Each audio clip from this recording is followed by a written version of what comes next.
Hey, it's Billy Wildman again, coming at you with another reaction video. It's summertime, as most of you know. The sun is shining, and it's just absolutely beautiful out. And, well, what better way to ring in the summer than to watch a summertime themed movie? This one about camping. This afternoon, I'm going to watch The Final Terror, and I'm not just going to watch the movie itself, but back in the 80s, there used to be a syndicated horror host on the USA network called Commander USA, and it was on a show called Commander USA's Groovie Movies. Now, this guy was a syndicated horror host, but he didn't look like your usual syndicated horror host that dresses up like a monster and hosts the show in some kind of gothic castle-like setting, like Elvira or even Gravely or something like that. Now, this guy would show up on the show dressed as a superhero and show movies on this telesecatronic screen, this big screen TV that he had built into a wall in what he called the video vault, which was a basement inside, right below a shopping mall. Everything was bright and colorful. It did not look anything like... It looked like a kid's Captain Kangaroo type of show.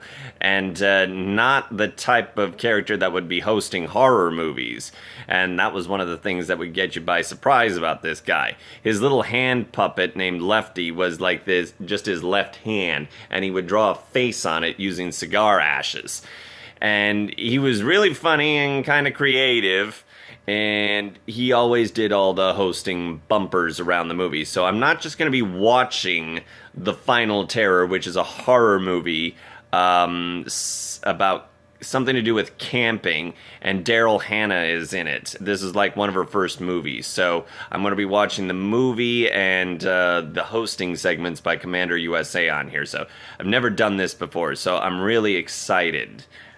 Because this show was on around the time when I was too young to actually watch him or the movie. Well, I was young enough to watch his hosting segments, but I wasn't exactly young enough at the time to watch the movies he was hosting. Now I can go into this as an adult, from an adult perspective on this show. And I'm really excited. I'm hoping this turns out to be good, so I guess it's time to start the movie. So I'm going to do that right now. Alright, here we go. The Final Terror on Commander USA's Groovie Movies. Wherever there is a wrong to be righted, he is there. Wherever humanity gropes for that universal meaning of life, he is there. He is everywhere. I'm already starting to get that Saturday morning feeling now. Okay, get back to you in a minute. So, the commander has just met a friend who he's going to be camping out with in the video vault. A rich girl by the name of Pearl Necklace. Pearl Necklace. Get it? What do we do first? I am just so excited about this camping trip. Hey, you want to get started? Hey, let me get the old telly. Okay, I gotta get more into this. That's funny. It starts raining and Daryl's hair gets wet. I always loved his introductions to all the movies he was showing. Final Terror. Daryl Hannah in The Final Terror. Well, this sounds really exciting. Now I'm going to finally see the movie itself. We just got past the bumper. Samuel Z. Arkoff. I've heard of that filmmaker before. I think he produced a lot of movies I used to watch on TV when I was younger. Anyway, now for more of the movie. Man, I gotta tell you, these are some long-ass credits. Oh, and look who came to join me. Hey, kitty, kitty, kitty. It's my cat. Oh, good. It looks like the credits are about to end, but God, these things seem like they went going on forever. It was like the opening credits to the original Superman, the movie. Produced by Joe Roth. Okay, we get to the director and the movie starts.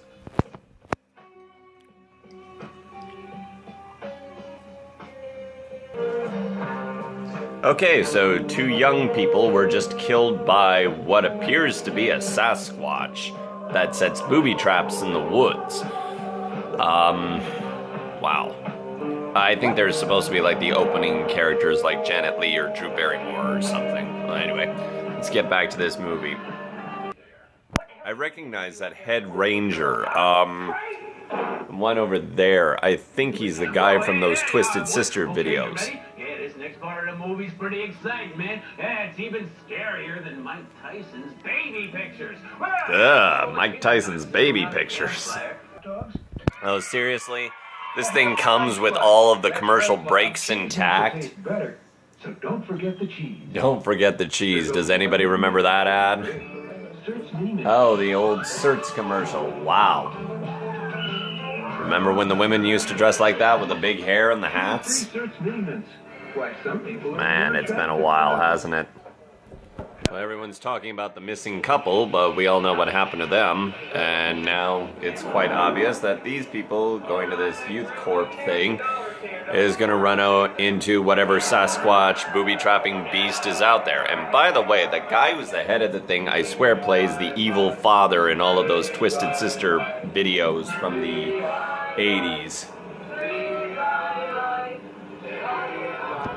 I'll probably try to catch him later. See if you can see what I mean. Man, this bus driver is like just begging to be driving his bus off of a bridge or into another car if he doesn't start watching the road.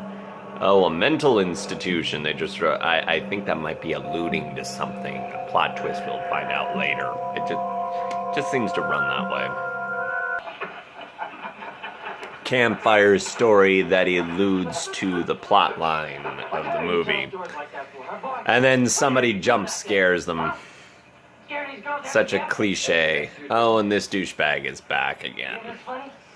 Boy, he's really overplaying his role.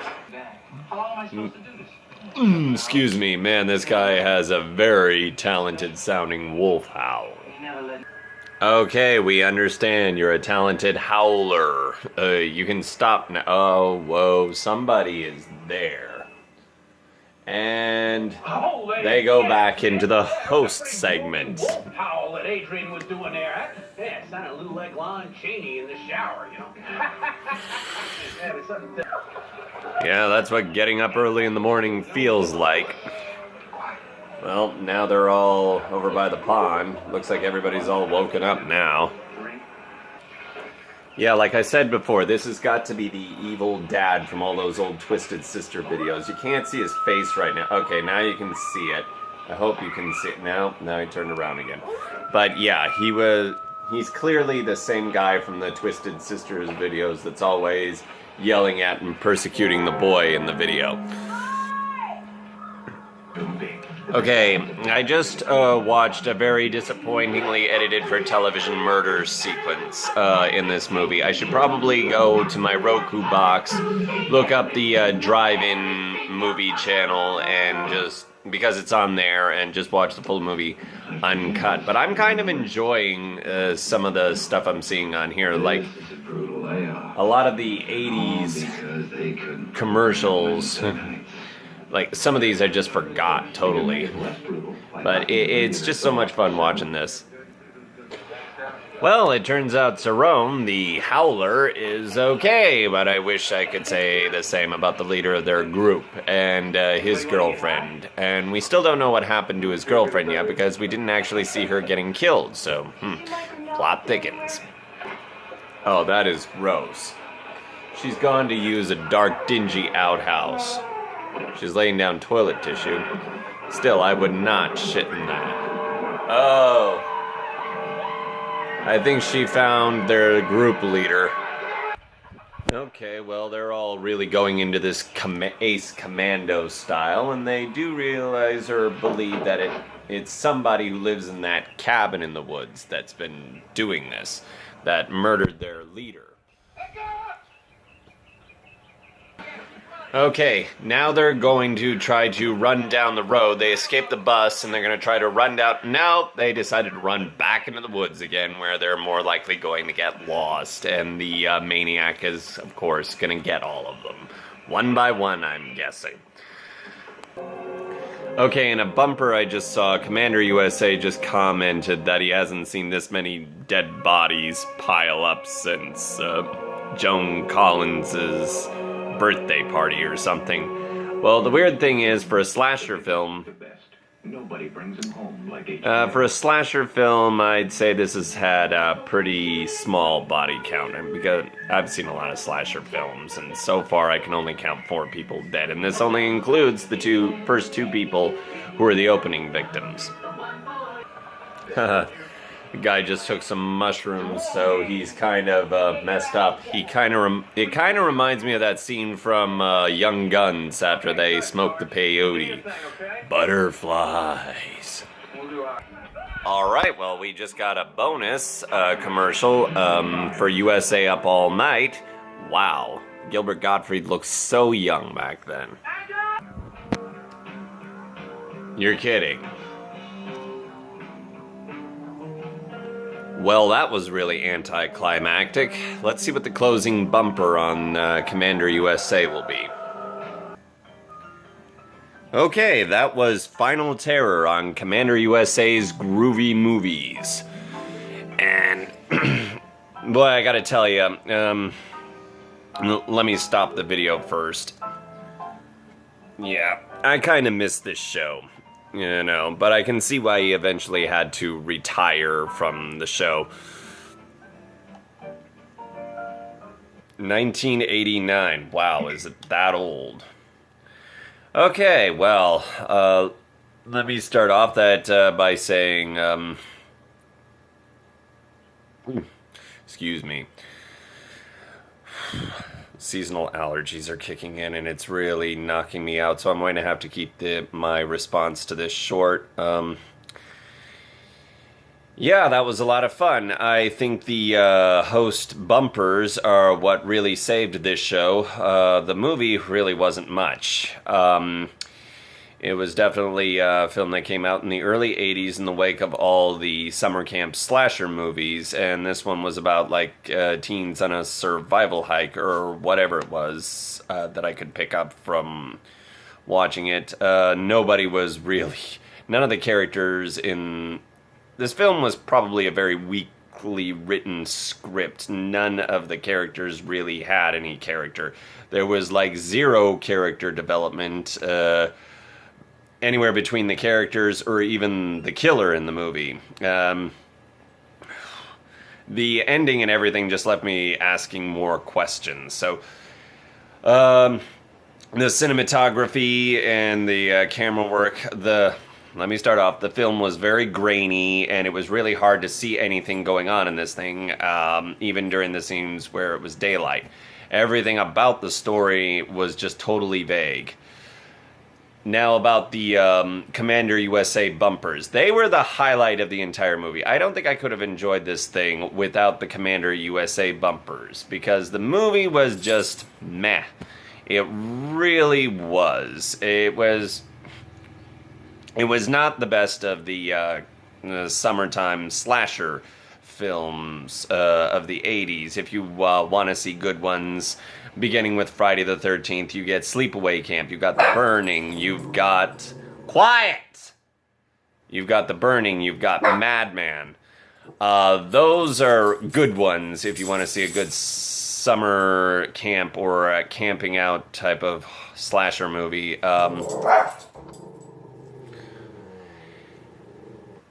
As far as... just a moment. Right, so where was I? Oh yeah, I was talking about Commander USA. The bumpers were really funny. The comedy and the heckling that he does for the movie is really what made the whole thing watchable, or else I don't think the Final Terror was really that watchable. It was just kind of a quick movie. It was not really memorable. The acting was so-so. I could barely even recognize Daryl Hannah in the movie. She was only in a few scenes, and she barely had any dialogue in this thing. Not to mention the whole thing, there was no big surprise with who the killer was, and really, it was like, the ending was just total... I'm not going to spoil it for you, but I will forewarn you, it was totally anticlimactic. And very quick and very rushed. So So, I'd have to give the movie Final Terror thumbs down. I wish I could say more about it. But Commander USA's Groovie Movies special hosting of the whole thing, that was definitely a thumbs up. That was enjoyable. That made this whole thing so much more fun and so much more enjoyable. The whole thing with him camping out in his video vault with a character that was an overprivileged rich woman was actually kind of entertaining, and I kind of wish they expanded more on that, but that's okay. I enjoyed what I got out of the whole thing. So, and it really took me back to my younger years when this was really popular on the USA Network. So, with that said, this was my special summertime reaction video of the Final Terror on Commander USA's Groovie Movies. Until next time, this is Billy Wildman signing off.